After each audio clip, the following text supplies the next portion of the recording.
What's going on? Welcome back to Trending Stocks. Today is November the 12th. I want to give you a quick pre-market update, go over some of the hot movers and what big money is doing today. Before we get into any of that though, make sure you guys hit that thumbs up. And with that, let's get right to it. So starting off with data points, a couple Fed speakers throughout the day, but nothing really that's going to disrupt the broader market. A lot of articles already are starting to come out about tomorrow's CPI. So that one clearly is going to be a big one. If good, then maybe it'll give the rubber stamp for the broader market to continue to pull higher. Today you are seeing some stocks starting to pull back, and in all fairness, I think that's kind of anticipated, especially some stocks have ran up like 40, 50, 60% in 1 month. That it's very sexy, fun, but it's not realistic for that to continue. So there's always going to be a certain level of profit taking.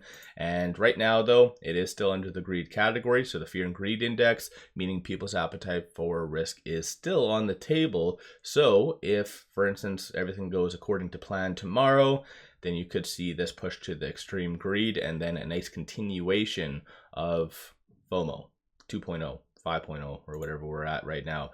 NASDAQ futures though, they're all green slightly. NASDAQ up 0.07, S&P 0.04, and Dow is up 0.16. So definitely recovering from what it was, as you can kind of see right here. So nice bump up. But we'll just have to wait and see what does essentially happen first thing. Starting off though, Sofi. So fintechs are pulling back, and like I said, one of those stocks that have ran up considerably without very little hesitation. So today is that hesitation, certain level of profit taking is occurring today. But yesterday it did bounce off this general R2, so 1369. So currently it is below that, so we'll just have to wait and see if it does fight back to stay above that R2 or not. If not, then yeah, just kind of trade between this R2 and R1. So just take note of some of the strong support and resistance points. So 1459 is going to be ultimately the kind of target, 1369, and then $13.12. Aside from that though, shorts. So going into today, 14.63% of the free float is being shorted.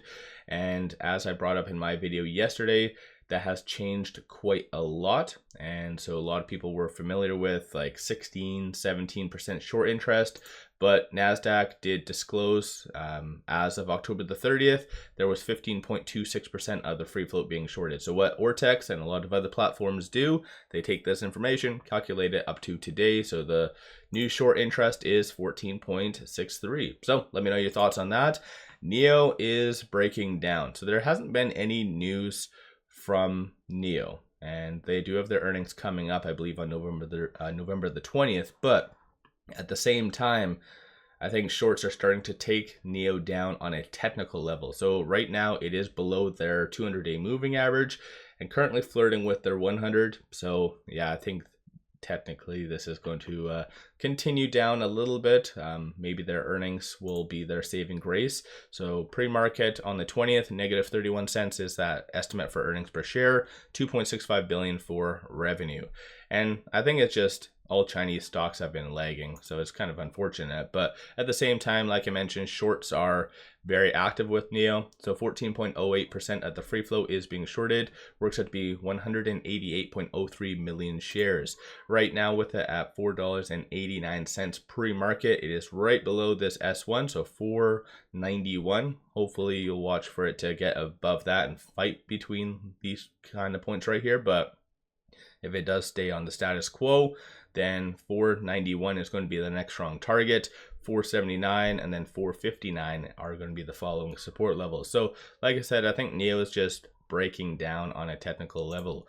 Palantir, same goes for that same aspect as what I mentioned with Sofi. It's ran up quite a lot. Somewhat justified, somewhat not. Like I did a full dedicated video on Palantir under my other channel, Financial Journey.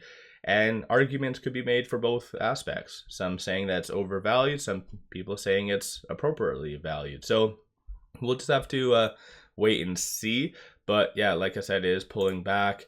There was this news that did come out at 10:21. Doesn't look like it's looks like just associated to a partnership with Palantir. So definitely a lot of those coming out, but 3.66% of the free float is being shorted, works out to be 76.77 million shares.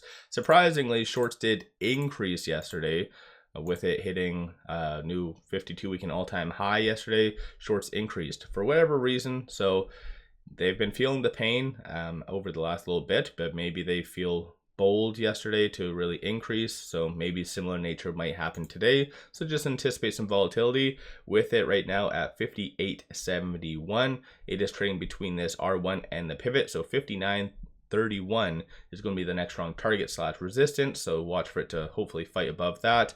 And then 52.65. So on a lot of stocks that have ran up considerably, such as Palantir, you are going to see a lot of volatility, very wide gaps on the fib levels, because like I said, it ran up very fast. So yeah, potentially if it does fully break down, you could see that $52 range, possibly. Maybe we'll just have to wait and see. Coinbase is kind of just similar, like I said, just piggybacking off of the pullback, profit taking. Bitcoin is still up. It did reach a high of 90,000, so it's pulling back slightly. So I don't know if that's also a attributing factor to Coinbase and some others pulling back, but as you can kind of see, no actual news associated to them today. It's not heavily shorted, so 4.03% of the free float is being shorted, and if anything, they kind of took the L yesterday and started to return a lot more.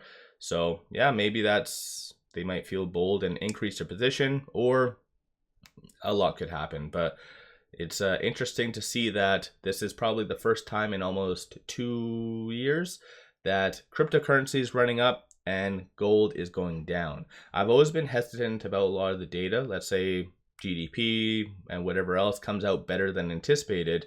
You could already tell that the market didn't fully trust it, only because gold would go up. Typically, that's not the case. That shouldn't be happening, right? The hedge against inflation and just a bear market should not be going up with good data. It doesn't make sense.